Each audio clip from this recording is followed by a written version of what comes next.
Pourquoi ICE vous pose les mêmes questions répétitivement? Évidemment, c'est vous faire tomber en piège. Il vous demandera vous êtes citoyen de quel pays, il vous demandera de quelle nationalité êtes-vous, il vous demandera si vous êtes résident et beaucoup de questions répétitivement. Leur objectif c'est clair, surtout s'ils savent que vous avez l'accent, ils vont continuer à forcer. Dans un cas où vous direz que vous êtes citoyen américain et que vous ne l'êtes pas, ils savent que vous avez déjà commis une faute fédérale et ils vont se tenir qu'à ça pour vous arrêter. C'est suffisant pour vous arrêter. Et cela vous donne, leur donne droit de vous détenir. Et la justice va vous condamner de 3 ans ou plus de prison. Et aussi vous allez être déporté parce que vous avez menti aux agents fédéraux.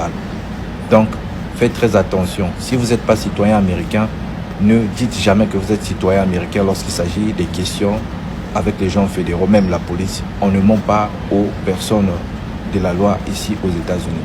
Si vous n'êtes pas citoyen américain, eh ben, ne dites pas que vous êtes citoyen américain. Si vous n'êtes pas résident, ne dites pas que vous êtes résident. Dites simplement que vous ne consentez pas à répondre à leurs questions, à moins que vous soyez avec un avocat. S'ils vous demandent de donner votre ID, vous avez bien sûr le droit de ne leur pas donner votre ID. Dites que vous n'en avez pas avec vous. Cela impliquera que vous n'avez pas l'ID. Ils n'auront pas la possibilité de vous identifier.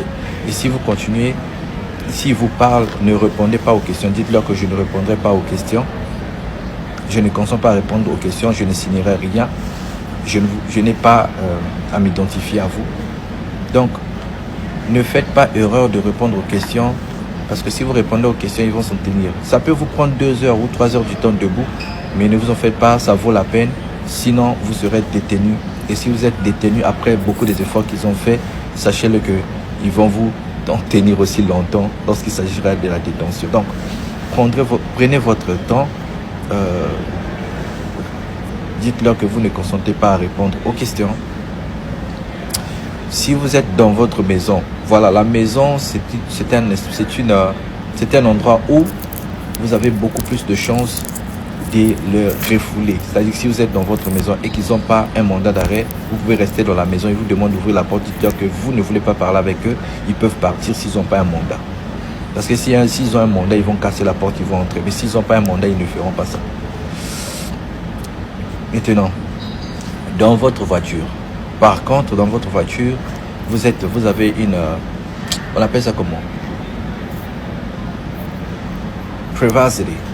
On dit ça comment? Vous n'avez pas vraiment votre espace privé dans votre voiture parce que un policier ou un border patrol ou encore un agent de ICE ou un FBI peut vous demander votre ID dans votre voiture. Si vous n'en avez pas sur place, cela bien sûr va... si vous n'en avez pas, vous dites que vous n'en avez pas. Si vous demandez de sortir de la voiture, sortez de la voiture. Sortir de la voiture ne veut pas dire qu'ils vont vous détenir. Quand vous sortez de la voiture, avant de sortir, vous pouvez leur dire de reculer un peu derrière. Vous êtes en train d'ouvrir la porte.